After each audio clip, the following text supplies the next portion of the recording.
প্রিয় দর্শক বন্ধুরা, সবাইকে স্বাগত নতুন একটা ভিডিওতে। আশা করছি আপনারা সকলেই ভালো আছেন আর আমিও ভালো আছি।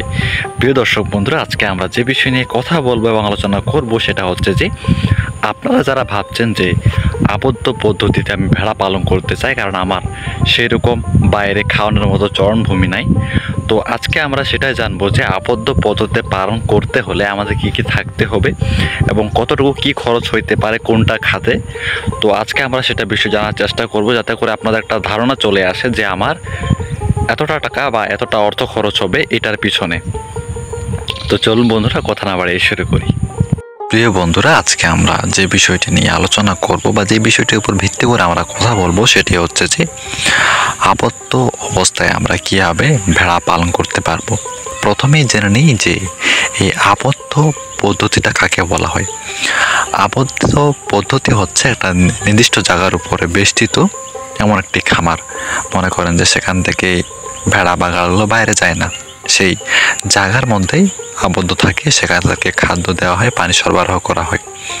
তো যাদের দিকে চরণভূমি কম বা যাদের দিকে বন্যা বেশি হয়, এরকম স্থানে এগুলো বেশিরভাগ পালন করা হয়। আর আজকে আমরা জানবো যে কারা কারা এই আবদ্ধ পদ্ধতিতে ভেড়া পালন করেন বা করে থাকেন বা আপনি করবেন। তো একটা মোটামুটি ধারণা পেয়ে যাবেন যে কেমন কি। তো চলুন কথা না বাড়িয়ে শুরু করি। প্রথমে বলা যায় যে যাদের দিকে মনে করেন যে নিচু জমি, অর্থাৎ প্রায় বন্যা লেগে থাকে, এমন অবস্থায় তো চরণভূমি থাকে আবার থাকে না, তো এমন জায়গায় আপনি মাচাং দিয়ে তাদেরকে রাখতে পারেন একটা নির্দিষ্ট জায়গায়। আর আবদ্ধ পদ্ধতিতে পালন করতে গেলে আপনার মোটামুটি ভালো একটা জায়গা লাগবে, যেখানে মনে করেন যে আপনার 50-60টা ভেড়া আছে, তাদেরকে রাখার জন্য একটা নির্দিষ্ট বাসস্থানের জায়গা দরকার হবে বা জায়গার দরকার, যেখানে তারা সুন্দর মতো থাকতে পারবে।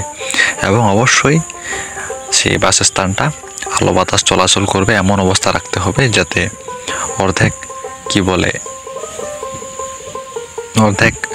ফাঁকা অংশ থাকে, যাতে বেড়া থাকলে উপর অংশ যেন ফাঁকা থাকে, যাতে করে সেখান থেকে বায়ু চলাচল করতে পারে, তো একটা যাতে খোলামেলা হয়। আর এই যে ভেড়াগুলো যে খাওয়া দাওয়া করবে, খাওয়া দাওয়া করার মতো একটা নির্দিষ্ট পাত্র রাখা লাগবে বা একটা ব্যবস্থা করে দিতে হবে। যেমন আমরা গরুদের জন্য করি বা ছাগলের জন্য করি ঘাস খাওয়ার জন্য পাত্র, বা আপনি বড় বড় বল কিনতে পারেন, যেগুলো বলের মধ্যে আপনি ঘাস বা অন্যান্য দানাদার খাদ্য সরবরাহ করতে পারেন। তো অবশ্যই এটার জন্য আপনাকে ভালো একটা অর্থ খরচ করতে হবে, বা আপনি আপনার নির্দিষ্ট বুদ্ধিমত্তা কাজে লাগিয়ে কাঠ বা কোনো কিছুতে একটা সুন্দর বেষ্টিত খাবারের জন্য কোনো কিছু তৈরি করতে পারেন, যেখান থেকে তারা সুন্দর মতো খাবার নষ্ট না করে খাইতে পারবে। আর ঘোরাফেরা করার মতো একটু জায়গা লাগবে ভেড়া গাড়লে যখন আবদ্ধ পদ্ধতিতে পালন করবেন, কারণ ঘোরাফেরা না করলে আপনি কখনো বুঝতে পারবেন না যে আপনার ভেড়া বা গাড়ল সুস্থ সবল আছে কি না। কারণ হাঁটা চলার মধ্যে বোঝা যায় যে আপনার ভেড়া বা আপনার গাড়ল কতটুকু সুস্থ। তো অবশ্যই একটা ঘোরাফেরা করার মতো একটা জায়গা রাখা লাগবে, যেখানে ভেড়া গাড়লকে ঘর থেকে বার করে 10-15 মিনিট হাঁটানোর চেষ্টা করবেন, যাতে করে আপনি ভেড়া থেকে বুঝতে পারেন যে আপনার ভেড়া ঠিক মতো সুস্থ আছে কি না। এবং খামারের সবচেয়ে মেন বিষয় যেটা হচ্ছে যে সেটা হচ্ছে যে বিশুদ্ধ পানির সরবরাহ, মানে ভালো পানি সরবরাহ করতে হবে।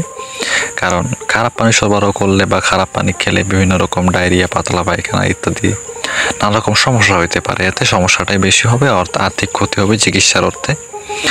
তো এই জন্য আমাদেরকে সবসময় বিশুদ্ধ পানির ব্যবস্থা করতে হবে, এবং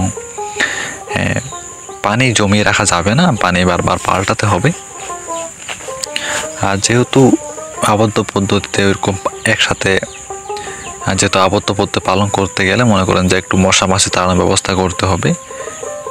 আর যেটা হচ্ছে যে আপনাকে এর জন্য নির্দিষ্ট ঘাস চাষ করতে হবে। এই যে আপনি যে 50-60টা ভেড়া পালন করবেন, তো এদের জন্য একটা নির্দিষ্ট আপনাকে ঘাস চাষ করতে হবে। কারণ আবদ্ধ পদ্ধতি যারা পালন করে তারা বেশিরভাগই এই চাষকৃত ঘাসের উপর নির্ভরশীল। তো আপনার এই জন্য নির্দিষ্ট একটা জায়গার প্রয়োজন হবে, যেখানে আপনি সুন্দর মতো করে ভেড়ার চাহিদা অনুযায়ী ঘাস চাষ করতে পারেন, যাতে করে আপনার ঘাসের কোনো অভাব না হয়। সেই রকম একটা পদ্ধতিতে ঘাস চাষ করতে হবে, যাতে করে আপনাকে বাজার থেকে ক্রয় করতে না হয়। মোটামুটি এক কথায় বলা যায় যে আপনার যদি নির্দিষ্ট ভালো রকম জায়গা জমি থাকে, সেই রকম এবিলিটি থাকে যে আপনি আবদ্ধ পদ্ধতিতে পালন করতে পারবেন এবং তাদেরকে নির্দিষ্ট ঘাস সরবরাহ করতে পারবেন, তাহলে কোনো ব্যাপারই না, আপনার কাছে পুরো বিষয়টা সহজ। আর সবচেয়ে বেশি ইম্পর্ট্যান্ট যেটা, তাদেরকে নিয়মিত দেখাশোনা করবেন, চিকিৎসা দিবেন। আর বর্তমানে পিপিআর টিকা এটা বিনামূল্যে চালু করা হয়েছে, আপনারা এলাকায় বা প্রাণী সম্পদ অধিদপ্তরে যোগাযোগ করবেন। আর দেখা হচ্ছে নতুন ভিডিওতে নতুন বিষয় নিয়ে। ভালো থাকবেন, ধন্যবাদ। ভুল হলে কলেজে দেখবেন।